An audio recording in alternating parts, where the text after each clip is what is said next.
I'd be like across the street. The Bureau said medics treated Yeah, my bank is right there to the right. Police officers. Okay, hi everyone, Alan here. I just want to say that this footage is from last weekend, the very first protest in Portland. And please excuse my comments. It was made for my father to send to him the same day. Here we go. Several people are in the hospital this morning after a violent protest in downtown Portland. The clash between members of opposing left and right-wing groups lasted for several hours, blocking streets and closing businesses. Damn, I had to miss that. Leslie, give us a look at what sparked what police are now calling the civil disturbance.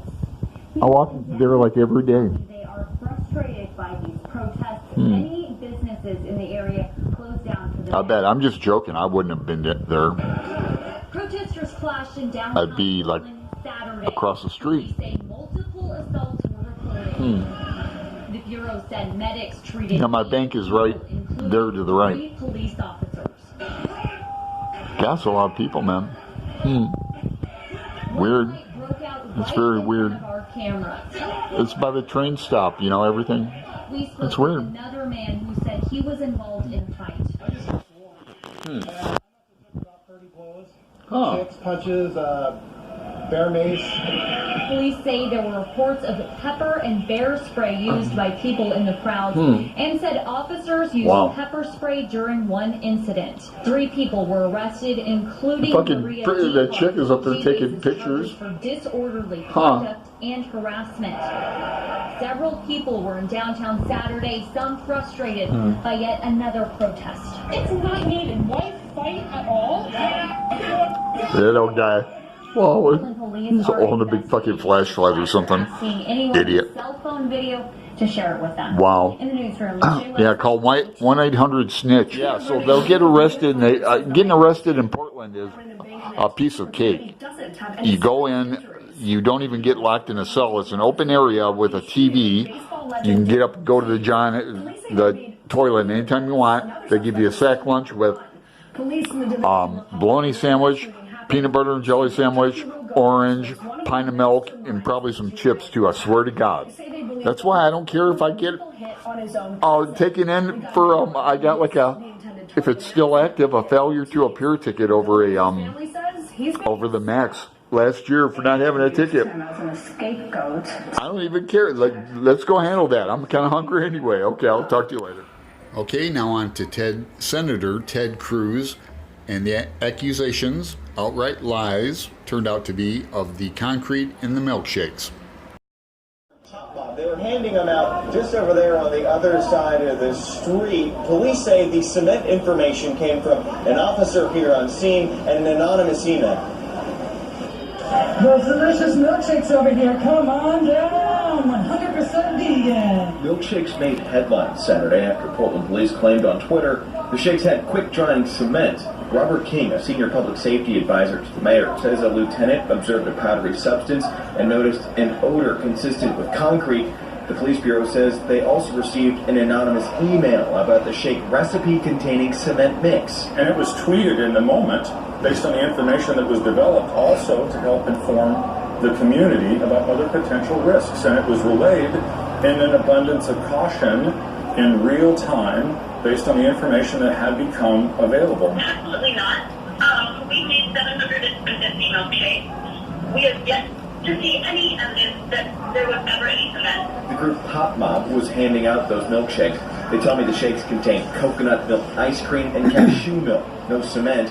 Their spokesperson, Effie Bound, told me the police bureau's claims were unfounded, baseless fabrications.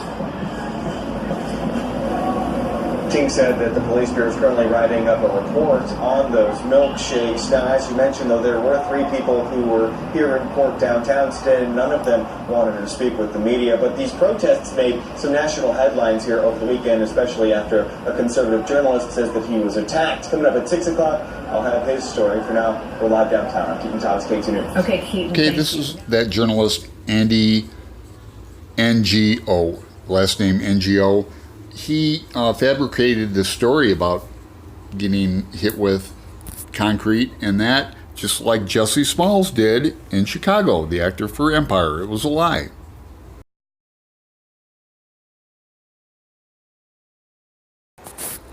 And going from personal experience, this drinking out of the toilet, now anybody who knows how a steel toilet works, like in prison or jail, knows that if there's water in the toilet, it's working.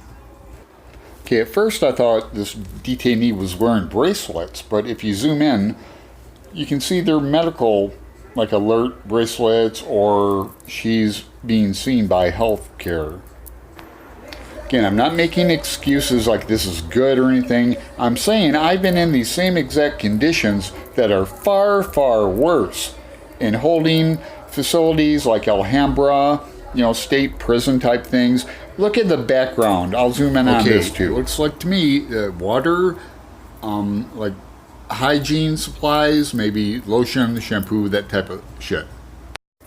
The people wearing masks, that's for others' protection.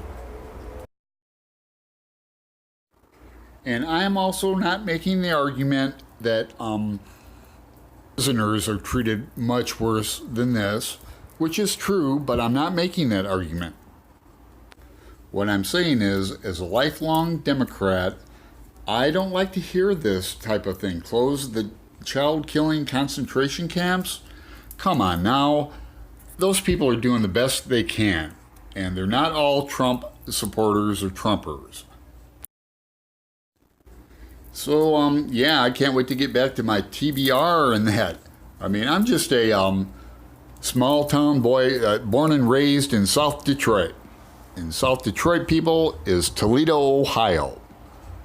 I'm a Democrat, but I don't like seeing this stuff. Short as possible. I have a lot of videos on Portland's homelessness, trying to document the homeless with dignity, I call it. I'm not the first one to try to do that. But I want to tie this up and get back to my TBR, and I have some great books to already reviewing that. But let's talk about borders. And this is going on at the El Paso border, Rio Grande and that. I really doubt that the young people protesting out there have been through the El Paso border or know what it's about, or it's a checkpoint, one of many in America. You have to stop there with your car, or if you're on a bus, stop and they board the bus, and with dogs, or if they want to search you, they will.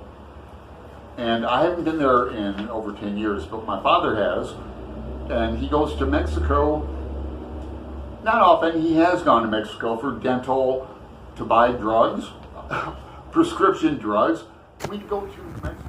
My first impressions of going through El Paso checkpoint was that it was a very clean city, very bright.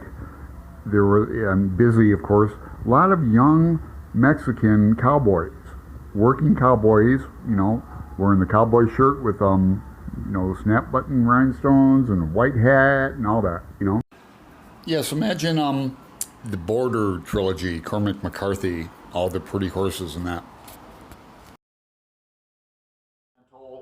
To buy drugs, prescription drugs, Gallus, that's another border. Now, it used to be, I remember when you didn't need a passport for Mexico or Canada. New Gallus used to be, we park at McDonald's and walk over the border without a card or anything. And I've been to other places in Mexico too, but New Gallus mostly. Detroit, Michigan, Windsor border, you can go over or under. It's really cool.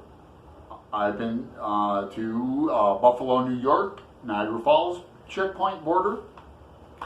Same thing.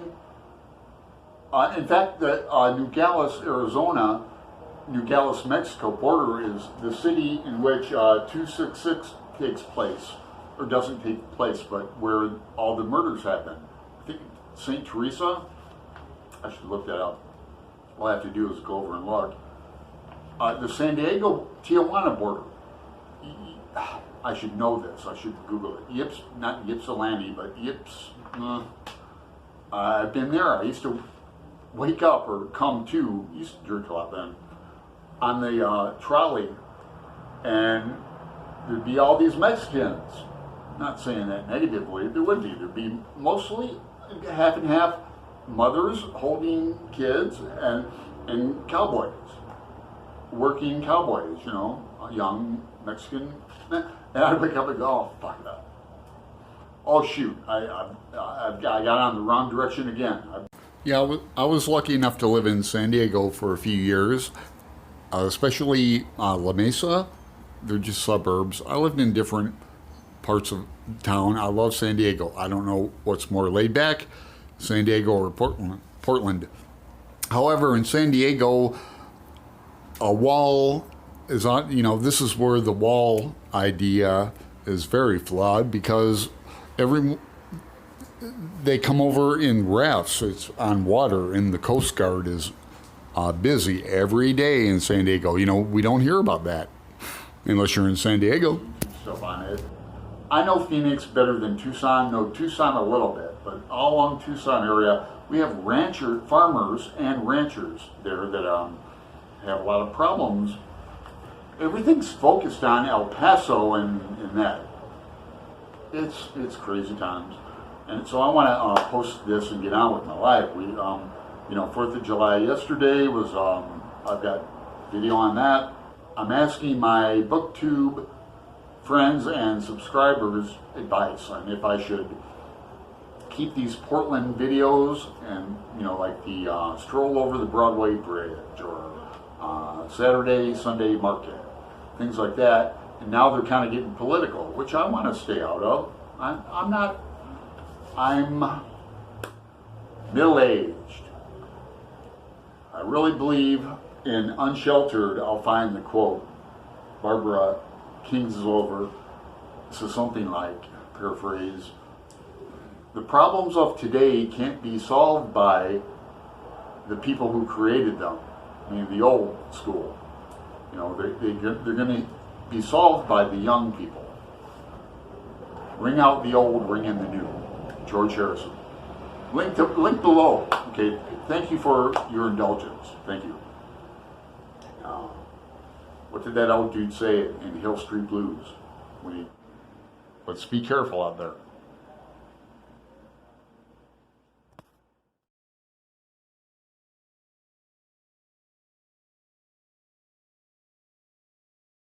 Police Chief Daniel Outlaw is now being considered by Mayor Ted Wheeler and his senior policy advisors.